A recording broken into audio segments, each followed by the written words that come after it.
আপনারা কি ওই গল্পটা পড়েছেন? ঠাকুরও বলেছেন একটা ছোট বাচ্চা, সে যেত স্কুলেতে, তখন তার মা খুব গরিব, তখন উনি বলেছিলেন দেখো একা একা যাবে তো, বাচ্চাটা বলতে আমি ভয় পাই, বলে মধুসূদন দাদা আছে ওই জঙ্গলেতে। মধুসূদন দাদা গল্প শুনেছেন? বলে মধুসূদন দাদা আছে, মধুসূদন দাদা, ওকে ডাকলেই হবে, ও আমারই ছেলে, তোমার দাদা ওখানে থাকে জঙ্গলে। তো বাচ্চা তো ও মায়ের কথা বিশ্বাস করে ওখানে গিয়ে যখনই ভয় পায় মধুসূদন দাদা বলে ভগবান আসেন, ওকে সঙ্গে করে নিয়ে যান, জঙ্গল পার করেন, আবার স্কুল হয়ে গেলে ওখান থেকে নিয়ে এসে, আর খুব বাচ্চাটা খুব খুশি, কোনো ভয় পায় না, এসে মার কাছে মধুসূদন দাদার খুব গল্প করে। মা ভাবে যাকে যা কল্পনার মধ্যে আছে, বাবা আমি তো বেঁচে গেছি, কারণ গরিব মানুষ তো, এর বাড়ি ওর বাড়ি কাজ করতে হয়। এবারে মাস্টারমশাইয়ের বাবা মারা গেছেন, শ্রাদ্ধ, পণ্ডিত, তা পণ্ডিতের বাবা শ্রাদ্ধে সব ছাত্ররা কিছু কিছু দেবে। তোকে বললো তুই কি দিবি? বলছে আমি আগে জিজ্ঞেস করি মাকে। মাকে বললো, মা বললো আমি তো বলতে পারবো না, তুমি মধুসূদন দাদাকে বল। ও মধুসূদন দাদাকে গিয়ে বলছে আমি দইটা দেবো। এখন দই, পণ্ডিতরা দই খুব ভালোবাসে, অনেক খাওয়া দাওয়ার পর দইটা একটু দরকার হজমে, কারণ দই খুব ভালোবাসে, আমরাও বাসি। তখন ওকে বলেছে আচ্ছা দই, আচ্ছা অত লোক খাবে, একটুখানি বাটিতে একটা দই দিয়েছেন ওই মধুসূদন দাদা। তখন ও যখন মাস্টারমশাই, আর ও বাচ্চা তো জানে না, ও নিয়ে গিয়ে দিয়েছে, মাস্টারমশাই দারুণ রেগে গেছেন, তুই কী রে এত লোক খাবে আর এই একটু বাটি দই, তো কার পাতে দেবো, যা গিয়ে একে একজনকে দিয়ে দিই বলে উনি গিয়ে বাটিটা শুদ্ধ দিয়ে দিয়েছেন একজনকে। ওমা দেখছি বাটিটা আবার ভর্তি, তখন আবার আরেকজনকে দিলেন, আবার ভর্তি, সব লোক খাবার পরও বাটিটা শেষ হলো না, দই থেকেই গেল। কেন? ভগবান যখন দেন সেটা অফুরন্ত হয়। পূর্ণমাদা পূর্ণমিদম, সুদ সবসময় পূর্ণ হয়ে থাকে, ওপরে পূর্ণ, নিচে পূর্ণ, সর্বত্র। তো এই ভগবান তিনি যে লীলা করছেন, তো সেই ভগবান সম্পর্কে বলা হচ্ছে তিনি স্বয়ং সূক্ষ্ম, সূক্ষ্ম মানে আকাশ ইত্যাদি, এই যে সূক্ষ্ম। তারপরে ভূত প্রাণী সৃষ্টি করলেন, ইন্দ্রিয় সৃষ্টি করলেন, 10টা ইন্দ্রিয়, 5টা কর্মেন্দ্রিয়, 5টা জ্ঞানেন্দ্রিয়, মন সৃষ্টি করলেন, আর জীবাত্মা এটা সৃষ্টি করলেন। জীবাত্মা কি করে সৃষ্টি করলেন? বেদান্ত বলছেন উনি আমাদের বুদ্ধির ওপরে রিফ্লেক্টেড হলেন, প্রতিবিম্বিত। তা প্রত্যেক আত্মা তিনি কি করলেন, ওই এক একটা শব্দ ব্যবহার করেছে মাত্র, তো তিনি ওই সেই জিনিস সর্বত্র তিনি একটা, আমার প্রত্যেকের মনের মধ্যে রিফ্লেক্টেড, এত উজ্জ্বল, তখন মনে হচ্ছে ওইটাই যেন জ্যোতি।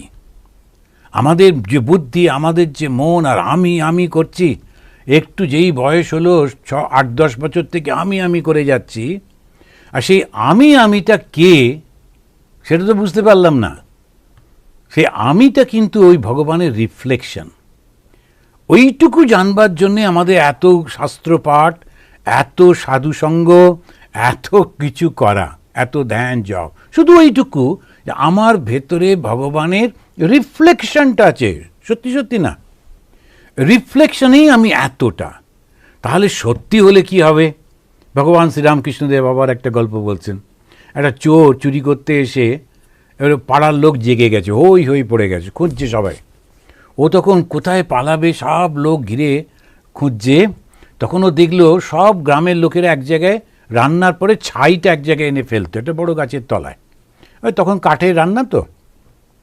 ও তাড়াতাড়ি করে গিয়ে ওই গাছটার তলায় ছাইটাই মেখে চুপ করে বসে আছে। এবারে গ্রামের লোকেরা খুঁজতে খুঁজতে ওখানে এসে ওকে দেখে ভীষণ, ওমা এত বড় মহাপুরুষ আমাদের এখানে এসে বসে আছেন আর আমরা জানি না, তা আমাদের গ্রামের অকল্যাণ হবে। ওকে তাড়াতাড়ি করে ওরা নিয়ে এসে পা ধুইয়ে দিল, তারপরেতে ওকে বসতে ভালো করে আসন করে দিল, খেতে দিল। ও লোকটা ভাবছে আমি তো চুরি করতে এসেছিলাম, এরা আমাকে এত করছে কেন?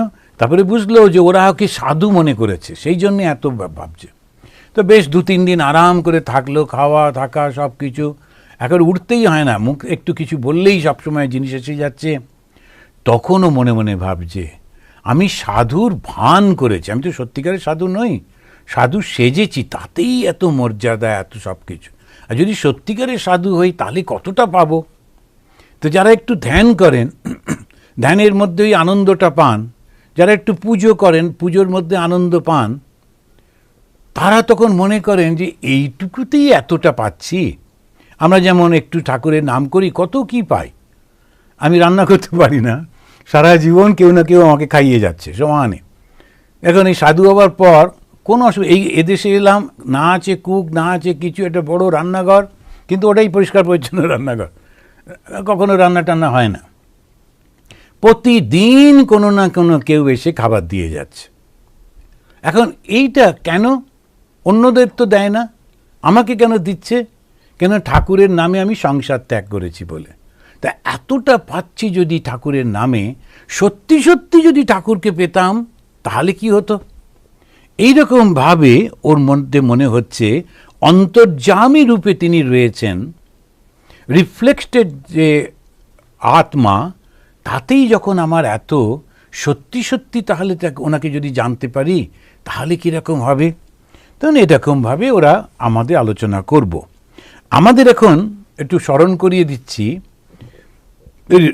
ঋষিরা সুতোকে প্রশ্ন করেছিল, মনে আছে তো? যখন সেই সুত, সে ওখান দিয়ে গান করতে করতে যাচ্ছিল, সেই সুতোর নাম হচ্ছে উগ্রশ্রবা। এই সুতো মানে হচ্ছে এক ধরনের লোক যাদের মেমোরি খুব, একদম খুব শর্ট মেমোরি, এবং অনেক সব জিনিস মনে রাখতে পারে। তো সেই হচ্ছে সুত। যদিও তাদের জন্মটা ব্রাহ্মণ ট্রাহ্মণ এরকম নয়, কিন্তু এই গুণটা ছিল। তো উনি ওই সমস্তগুলো শুনেছেন, শুনে শ্রীকৃষ্ণের জীবনী শুনেছেন, শুনে টুনে উনি যাচ্ছিলেন। তখন নৈমিষারণ্যের যারা সব সাধুরা ছিলেন, ঋষিরা ছিলেন, তখন সাধু ছিল না, সব ঋষি মুনি। তখন তারা বললেন, তোমরা একটু, আমরা তো যেতে পারিনি, তুমি একটু আমাদের গল্প শোনাও। তো ওকে বসিয়ে খাতির টাতির করে ওরা কিন্তু 6টা প্রশ্ন করেছিল। সেই 6টা প্রশ্নের মধ্যে প্রথমটা ছিল, জীবের মঙ্গল কিসে হবে? দ্বিতীয় প্রশ্ন ছিল, সমস্ত শাস্ত্রের সারটা কি? এই দুটো প্রশ্ন, আরও 4টে প্রশ্ন পরে আছে। তো এই দুটো প্রশ্নের মধ্যে জীবের মঙ্গল কি করে হবে সেটা বলে দাও, আর সমস্ত শাস্ত্রের সারটা কি সেটা বলতে গিয়ে বলছেন, ফলাকাঙ্ক্ষা না করে শুদ্ধা প্রেম ভক্তি লাভ করাটাই জীবের পক্ষে মঙ্গল। ফল আকাঙ্ক্ষা না করে শুদ্ধা ভক্তি, তার মানে আমি ভগবান তোমাকে ভালোবাসি, তুমি আমাকে ভালোবাসো আর না বাসো।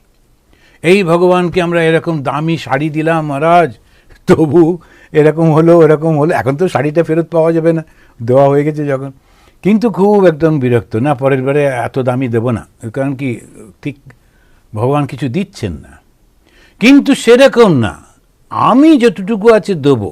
ভগবানকে এইসব বস্তু টস্তু দিয়ে কি খুশি করা যায়? সবই তো তাঁরই। ভগবান আমাকে দেখবেন কি দেখবেন না আমার ওটা প্রয়োজনও নেই, আমি শুধু তোমাকে ভালোবাসি। তো এটাকে বলে শুদ্ধা প্রেম ভক্তি। প্রেম মানে হচ্ছে একটা তীব্র আকর্ষণ, আর সেই আকর্ষণের সঙ্গে সেই তাকে পাবার একটা উগ্র বাসনা, কিন্তু পেছনে আর কোনো লোভ নেই যে আমাকে তুমি এই দাও সেই দাও। ওইটা ওরা বললেন এইটা হচ্ছে জীবের মঙ্গলের জন্য। এটা প্রথম প্রশ্নের উত্তর। তো সর্বশাস্ত্রের এত এত শাস্ত্র, তুমি এক কথায় বলো দেখি যে এর আসল কারণটা কি, সার বস্তুটা কি? তখন উনি বললেন যে দেখো, 2 রকমের ধর্ম আছে, একটা হলো প্রবৃত্তি ধর্ম, একটা নিবৃত্তি ধর্ম। প্রবৃত্তি ধর্মটা কি?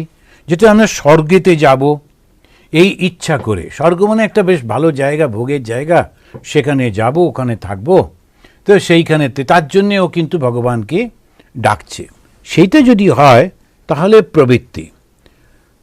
বেশিরভাগ মানুষ আমরা যেটুকু ভগবানের কাছে যাই এ প্রবৃত্তি নিয়ে যাই।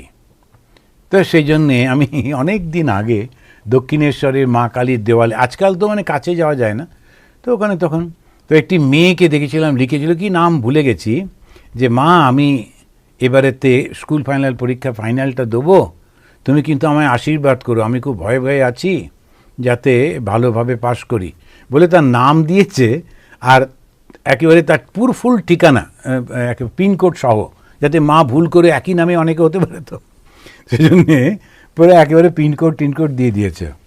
তো এখন সত্যি তো আর কার কাছে যায়, মার কাছেই বলেছে। আমরাও যখন যাই ভগবানের কাছে কিছু না কিছু তো চাই, সবাই আমরা কিছু না কিছু চাই, কিন্তু ওটা প্রবৃত্তি। নিবৃত্তি কি? কিছুই চাই না, শুধু তোমাকে চাই। তা ওইটা একটা অবস্থায় আসার পর সে নিবৃত্তি ধর্ম। তো সেই জন্য তখন বলছেন, তো শাস্ত্র আমাদের কি শিক্ষা দেয়? তত্ত্ব জিজ্ঞাসা করতে শিক্ষা দেয়। শাস্ত্র কি শেখায়? তত্ত্ব জিজ্ঞাসা। তত্ত্বটা কি? তত্ত্ব হচ্ছে অদ্বিতীয়, যিনি দুই নেই, এক। সচ্চিত আনন্দ, যিনি চিরকাল রয়েছেন, যিনি জ্ঞানস্বরূপ এবং যিনি আনন্দময়, সেই তাকেই বলা হয় তত্ত্ব। তত্ত্ব কথা তাই সুধা বিষয় বলে একটা গান আছে না, সেই তত্ত্ব মানে হচ্ছে সে অদ্বিতীয় ঈশ্বরকে জানা। তো শাস্ত্র আমাদের কি শেখায়? এইটা। সেই তত্ত্বই সৃষ্টি স্থিতি প্রলয় করতে তিনটি রূপ ধারণ করেছেন। সেই তত্ত্ব, তত্ত্ব মানে ওই সেই শক্তি, এবং নিজের যে শক্তি, সেই মায়ার সাহায্যে সূক্ষ্ম স্থূল বস্তু প্রাণী সৃষ্টি করে তাদের মধ্যে অন্তর্যামী রূপে অবস্থান করছেন এবং প্রতিটি প্রাণীর ইচ্ছা মতো ভোগ অনুভব করছেন। প্রতিটি প্রাণীর ইচ্ছা মতো। এখন সিংহকে যদি আমরা দুধ কলা দিয়ে খেতে দিই, সিংহ কি খাবে আমি জানি না। অনেকে সাপকে দুধ কলা দেয়, এখন সাপ খুব বিরক্ত হবে, এটা কি কথা? ব্যাং ট্যাং দিলে ওর খুশি হতো, এটা দুধ কলা দেয়। সাপ খায় কিনা জানি না, কিন্তু লোকেরা সবসময় বলে সাপকে দুধ কলা দিয়ে পুষলাম ইত্যাদি। তো যাই হোক, তো এখন ভোগটা কার? সিংহকে তো মাংস দিতে হবে, আর হয়তো পাখি সে ফসল খায়, ধান টান খায়, ওইগুলো। এখন এক একজন এক এক রকমভাবে ভোগ করে, সেই ভোগটা তিনি নিজেই করেন। প্রভু তিনি ওইভাবেই সৃষ্টি করেছেন, করে তিনি ওইগুলো করছেন। সেই জন্যে করতে গিয়ে বলছেন প্রত্যেকেই ভোগ করছে, ওটা কিন্তু ভগবানই করছেন, ভালো মন্দ সব কিছু। এটাকে ব্যাখ্যা করতে পরবর্তীকালে কর্ম থিওরি আসবে। আমরা বারংবার বিভিন্ন রূপে জন্মাচ্ছি কেন? তখন এই কর্মটা কি? আমার ইচ্ছা। আমি যেগুলো চাই, ভেতরে ভেতরে অনেক ইচ্ছা থাকে, প্রকাশ করি না। যারা খুবই ভদ্র সমাজে থাকে ওগুলো ইচ্ছাগুলো প্রকাশ করে না, কিন্তু ভেতরে তো থাকি। অ্যান্ড ভেতরে যখন থাকে সেইটা আমাকে টেনে টেনে অন্য জায়গায় নিয়ে যায়। তো সেই কারণেই বলছেন যে পরবর্তীকালে এইগুলো আসবে। এখন বলছেন এবারে সুত তিনি শ্রীপ্রভুর বিভিন্ন সময় কোন কোন অবতার গ্রহণ করেছিলেন সেইটা বলছেন। তো এই তৃতীয় প্রশ্ন ছিল যে ভগবান কি কি অবতার গ্রহণ করেছেন। তৃতীয় প্রশ্ন নয়, এটা পঞ্চম প্রশ্ন, কিন্তু ওই তৃতীয়, চতুর্থ আর ষষ্ঠটা পরে বলবে। এখন এই পঞ্চম প্রশ্নে বলছে তিনি কি কি অবতার গ্রহণ করেছেন। তার উত্তরে উনি বলছেন যে জগৃহে পৌরসম রূপম ভগবান মহদাদিভিঃ সম্ভূতম ষোড়শ কলম আদৌ লোক সৃজক্ষয়া লোক সৃজক্ষয়া। এই যে লোকের সৃষ্টির জন্য শ্রী দন্তস্বয় হস্যি শ্রী শ্রীষক্ষয়া, দন্তস্বয় রি কাবন্তস্বয় খিয়া, শ্রীষক্ষয়া। এখন সৃষ্টি করছেন কিভাবে? তিনি লোক সৃষ্টি করলেন কেন? ভোগ করবেন বলে। এখন ভগবান তিনি জীব সৃষ্টির ইচ্ছায়, তিনি সৃষ্টি করবেন এই ইচ্ছাতে প্রথমেই মহদাদি তত্ত্ব সৃষ্টি করলেন। প্রথম ইচ্ছা হচ্ছে উনি জীব সৃষ্টি করবেন, কিন্তু জীব সৃষ্টিটা পরে করবেন, আগে তার জন্য বাড়িঘর বানিয়ে দিচ্ছেন। এখানে একটি ছেলে ছিল, ও আমারই শিষ্য, তো সে প্রণাম করলেন, কোথায় যাচ্ছ? বললো ইন্ডিয়া যাচ্ছি বিয়ে করতে। বাহ, তো খুব ভালো। তো তুমি তো সেই ছোট্ট একটা ঘরে থাকো, বিয়ে করে তবে কী করবে? মানে না, আমি বাড়ি একটা কিনে ফেলেছি। আচ্ছা যাক, ও আগে একটা বাড়ি কিনে রেখেছে, তারপরে একটা গাড়িও কিনেছে, নতুন গাড়ি আগে ছিল একটা কিনেছে, সব রেডি টেডি করে বিয়ে করতে যাচ্ছে। এখন ঠিক তেমনি যারা বুদ্ধিমান তাই করে। এখন সৃজিক্ষয়া তিনি যখন সৃষ্টি ইচ্ছা করলেন তখন কি করলেন? প্রথমে মহৎ তত্ত্বগুলো সৃষ্টি করে দিলেন। এখন যে জীবটা আসবে ও থাকবে কোথায়, করবেটা কি, খাবে কি, কেমন করে বাঁচবে, ভগবান কিন্তু সৃষ্টির আগে ওগুলো সব ঠিকঠাক করে দিচ্ছেন। সেজন্যেই উনি বললেন জগৃহে, জগৃহে মানে নিজের ইচ্ছায়, কেউ ওনাকে বলেনি এসব করতে, মনে হলো তাই করছেন। পৌরুষম রূপম ভগবান, পুরুষ রূপ ধারণ করলেন। এই পুরুষ রূপটা মানে কি, প্রত্যেকের হৃদয়ের মধ্যে যে চৈতন্য পুরে নিবসতি ইতি পুরুষ, পুরের মধ্যে ভেতরেতে থাকেন বলে ওই পুরুষ। আসলে এই মেল ফিমেল এর একটা নয়, অন্তরের মধ্যে তিনি থাকেন বলে তিনি মহদাদি তত্ত্ব সৃষ্টি করলেন। আর কি করলেন, ষোড়শ কলাম আদৌ, আদৌ সৃষ্টির শুরুতেই এগুলো করে দিচ্ছেন। এই তিনি সূক্ষ্ম সূক্ষ্ম মহত্তত্ত্ব, অহংকার ও পঞ্চ তন্মাত্র, এগুলো আপনারা মোটামুটি জানেন অনেক দিন ধরে যারা বেদান্ত পড়ছেন।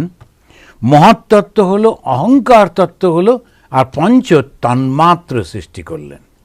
তন্মাত্র মানে কি, হবার আগে যে সূক্ষ্ম ভাবটা, হবার আগে যে সূক্ষ্ম ভাবটা। একটা খুব সুন্দর কবিতার মধ্যে একটা শিশু তার মাকে জিজ্ঞেস করছে, মা তুই আমাকে কোথায় পেলি, আমাকে কি কুড়িয়ে পেলি? তখন মা বলছেন, না, ইচ্ছা হয়ে তুমি আমার মনের মধ্যে ছিলে। এই সন্তান পাবার ইচ্ছাটা মায়ের মধ্যে ছিল, তারপরে সেই সন্তানটা সৃষ্টি হলো। এই যে ইচ্ছাটা, এই যে সূক্ষ্ম ভাবটা, কোথাও তার শারীরিক কোনো কিছু নেই, শুধু ইচ্ছাটা রয়েছে, তখন সেইটাকেই বলছে যে তন্মাত্র। এই তন্মাত্রটা খুব স্ট্রং ব্যাপার, খুব সূক্ষ্ম হয়ে ওটা থাকে। কি কি তন্মাত্র? 5টা। ক্ষিতি, অপ, তেজ, মরুত, ব্যোম। ক্ষিতি মানে মাটি, অপ, তারপরে এরকমভাবে আপনারা জানেন আমাদের প্রত্যেকটা আরতির সময় এই 5টা জিনিস ব্যবহার করে, ওই পঞ্চতন্মাত্র।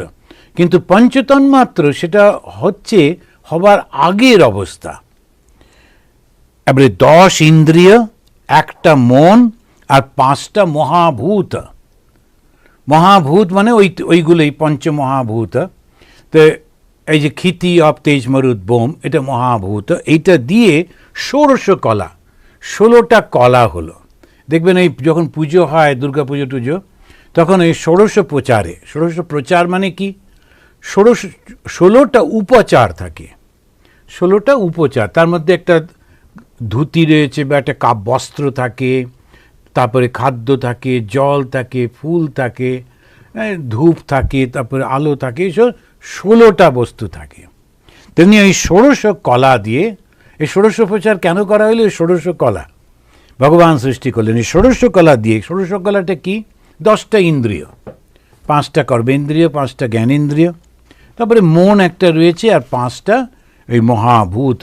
এই ষোড়শ কলা দিয়ে সৃষ্টি করলেন।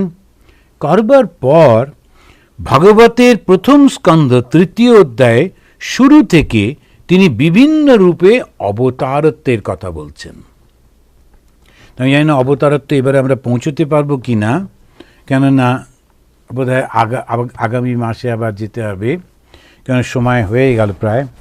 তা ওই ভাগবতের প্রথম স্কন্ধ 3য় অধ্যায়ে তিনি পরপর বলছেন। তবে এই যে অবতার আর আমরা যে দশাবতার বলি, তার মধ্যে অনেকটা পার্থক্য আছে। এটা অনেক অবতারের কথা বলছেন।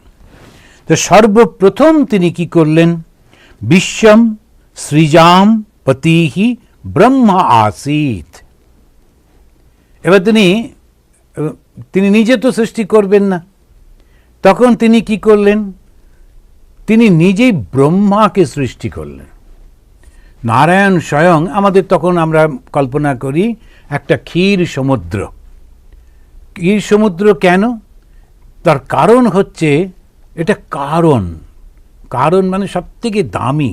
এমনি জল, সেটাকে না বলে যেন দুধটা জমে ক্ষীর হয়ে রয়েছে, দুধটা তো দামি জলের থেকে, সেইটার উপরে ভগবান শুয়ে আছেন। কিসের উপরে?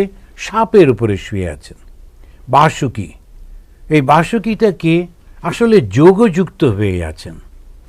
যখন সৃষ্টি করছেন, তো সৃষ্টির আগে মন কিন্তু সেই একেবারে অদ্বৈত তত্ত্বের মধ্যে রয়েছে।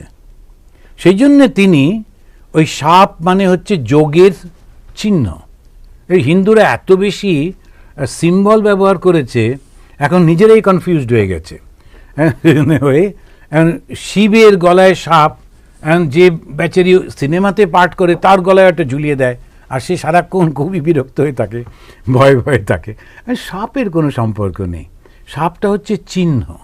দেখেছেন রামকৃষ্ণ মিশনের চিহ্নতে একটা বড় সাপ আছে, তাই বলে কি রামকৃষ্ণ মিশন কোথাও সাপ পুজো করে? কেননা ওটা হচ্ছে, সাপটা হচ্ছে চিহ্ন। হিন্দুদের এইগুলো একটু বুঝতে হবে। ওই সাপটা হচ্ছে যোগের চিহ্ন। কেন? ওই যে ঠাকুর বলছেন, যখন সেই শক্তিটা উঠতে থাকে তখন সাপের মতো এঁকে বেঁকে ওঠে বলে সাপ, তো ওই যোগ। তো ভগবান বিষ্ণু তিনি যোগযুক্ত হয়ে সাপের উপরে তিনি শুয়ে রয়েছেন, ক্ষীর সমুদ্রের উপরে। এবার তিনি চিন্তা করছেন সৃষ্টি করব, তা সৃষ্টিটা ওই নাভি থেকে হচ্ছে। তেন সে নাভির থেকে একটা কমল সৃষ্টি হয়ে ওর উপরে কে সৃষ্টি হলো? প্রথম সৃষ্টি হচ্ছেন ব্রহ্মা।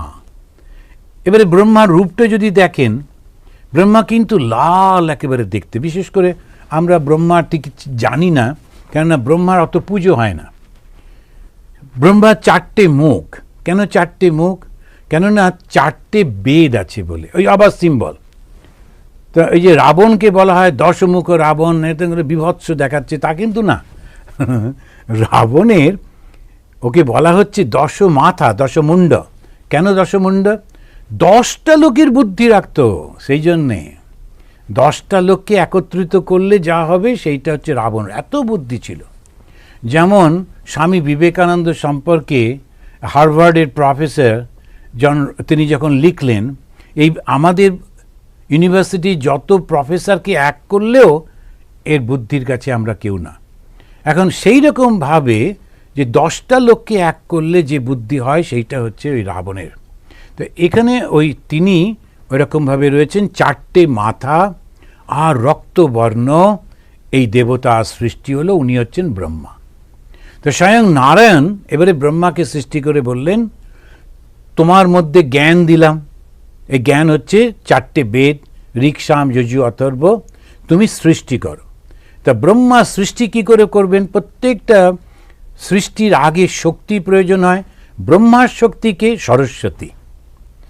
এরা আমরা বলি ব্রহ্মার স্ত্রীকে, ব্রহ্মার স্ত্রী হচ্ছেন সরস্বতী। এবার জ্ঞানের দেবী, তো তিনি ওই জ্ঞানটা তিনি দেবেন বলে ওই ব্রহ্মার সঙ্গে যুক্ত হলে। দেখুন প্রত্যেকটা যদি আমরা লক্ষ্য করে দেখি, সব কিছু সিম্বল দিয়ে বোঝাচ্ছেন। এরপরেতে সেই ভগবান সৃষ্টি করছেন। তা তিনি প্রথমেই সৃষ্টি করলেন 4জন ব্রাহ্মণ কুমারকে। তারা হচ্ছে সনক, সনাতন, সনন্দন আর সনত কুমার। আজকে এই পর্যন্ত রাখুক, আবার আমরা পরে এটা নিয়ে আলোচনা করব। তা ভগবান বিভিন্ন রূপ ধারণ করছেন তার ইচ্ছাতে এবং লীলা করবেন বলে। আপনারা সবাই খুব ভালো থাকুন। দুর্গাপুজো আসছে, পুজোতে মায়ের কৃপা, সেই শক্তির কৃপা যেন আপনাদের উপরে থাকে। সুস্থ এবং আনন্দে থাকুন, এইটাই প্রার্থনা করি। আসুন সবাই মিলে শান্তি 3 বার উচ্চারণ করি। ওম শান্তি শান্তি শান্তি হরি ওম।